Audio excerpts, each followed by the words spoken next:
Well, I hope the light is good enough in here. Here's our feed room, in case anybody's interested. We just got to order of food so people can see what a full order looks like. This is our order every week. It's approximately average $500 a week for our food and supplements. Our horses are all on different diets. You can see their containers here. And then we have supplements that they all get. There's a few of them on a stem cell study. It's a natural supplement that's being tested through Dr. Steve Purdy and this company Stem Equine, which we'll talk more about. We've had incredible success with this product. Lots of food. Everybody has their own bucket. Sometimes people ask us, what we need. What we need are buckets like this, if anybody can see. We need lots of them because these are the better ones for us to put on the fences, and a lot of our big guys, their heads are a little too big to eat out of these. So little by little we'd like to get those. We probably need another 20 of them if anybody wants to donate one, or so it would help a lot. Just easier for the horses. Here's our little chickens. They're in for the winter. Usually we let them free range in the spring, and then they're tied up, they're penned up for the summer outdoors so that we can use their poop.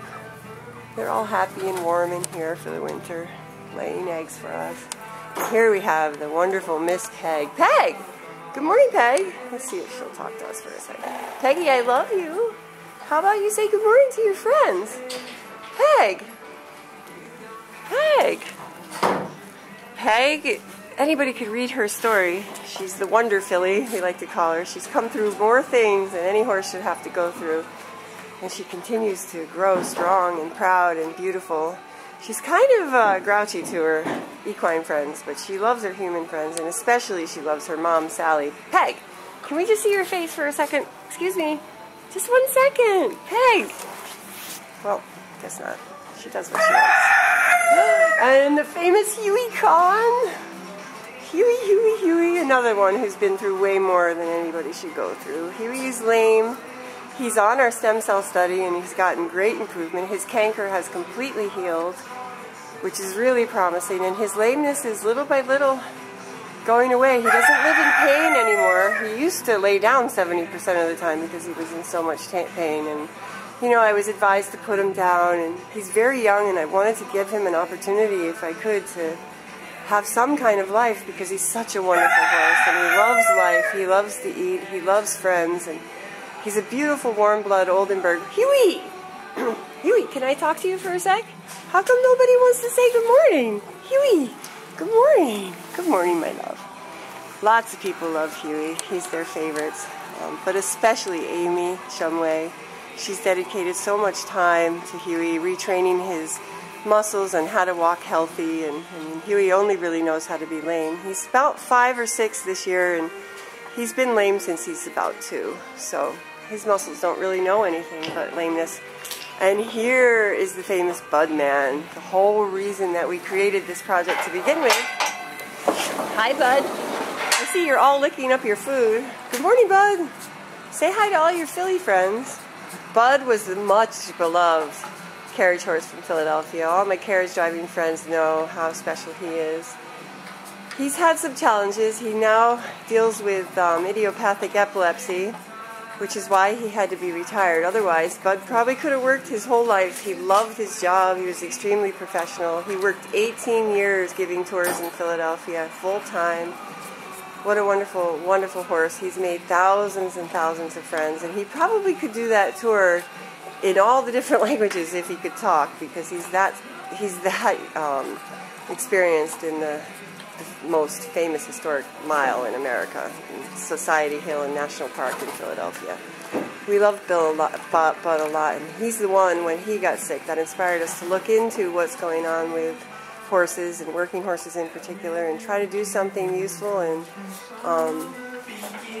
do some education about just how much these horses, how much we need them, and how important they are, and the contributions they made, and also how they are our responsibility, and the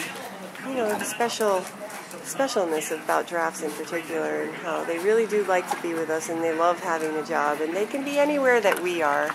If there's an environment that's bad for them, well, then it's bad for us too. Bud is very smart, and he's very strong. Oh, who do we have standing in the door there? But you'll go out in a minute. Bud loves his stall, and as you can see, he has one of the biggest stalls in the barn. Honey! There's Henny. We already talked to Henny. Such a beautiful girl. Oh, and then we have our special little Fancy Dan. Fancy Dan. Dan has a song that we sing to him. Fancy Dan, Fancy Dan. I'm not sure how it goes. Justin invented it. But this is our little colt stallion wannabe. He's about 7 months old these days, and his mom Sally works with him and trains him, and he's incredibly beautiful. Incredible horse, and we're really hoping that he finds his forever home where he can grow up and be trained and show the Morgan world what a special member they have. So there's so much to say about Dan, and we will in his private profile. Here's his beautiful mother, Fanny. Fanny. Fanny is such a beautiful girl. Morgan girl who's only really been bred for babies. She has been trained.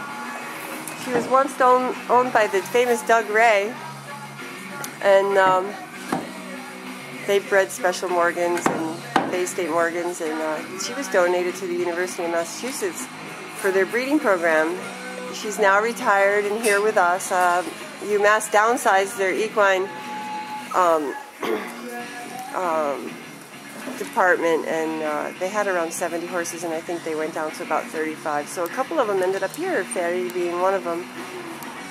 She's a wonderful girl. The kids have started riding her and giving her exercise, and she loves it, loves it. She loves the children, and she loves all the attention that she gets.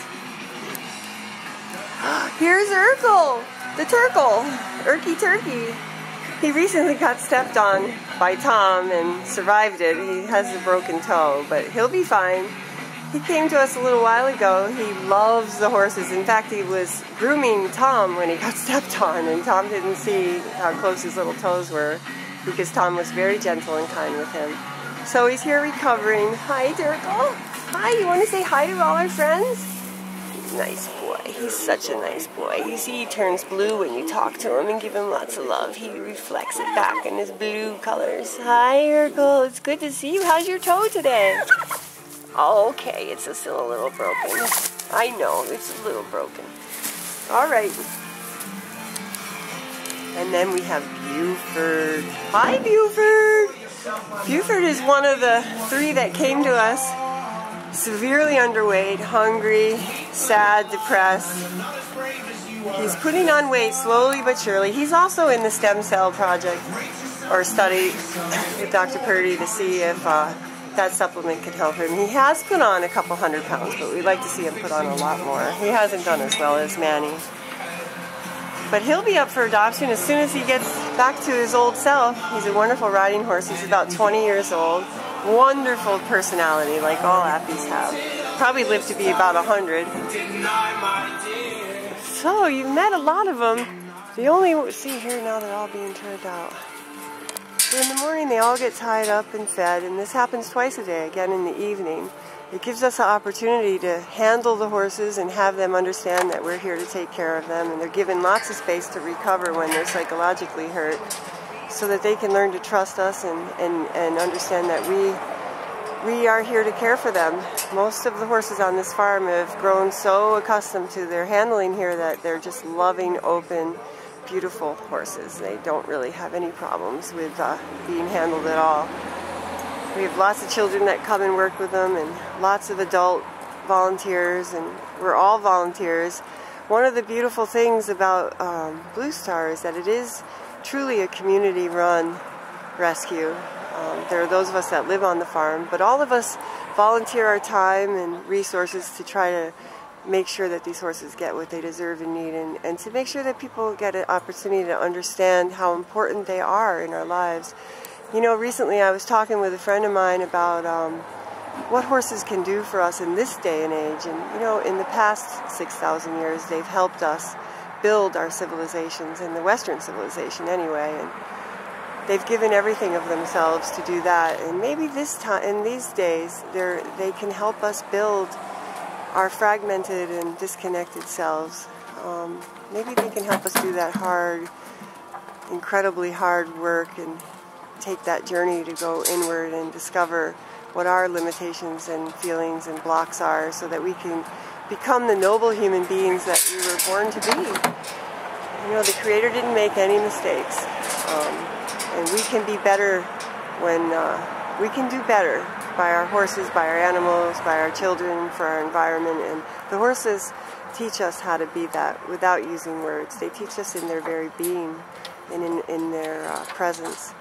So thank you, horses, for making me a better person, and thank you so much, friends, for taking the time to watch this video. And you know, we're going to try to get you more included so that you feel like you're part of it. So look for a video practically every day. We'll be happy to share with you pieces of our life so that you can see what really goes on behind the scenes here at Blue Star, and the things that we could use, and the things that, you know, we already have accomplished. So thank you very much.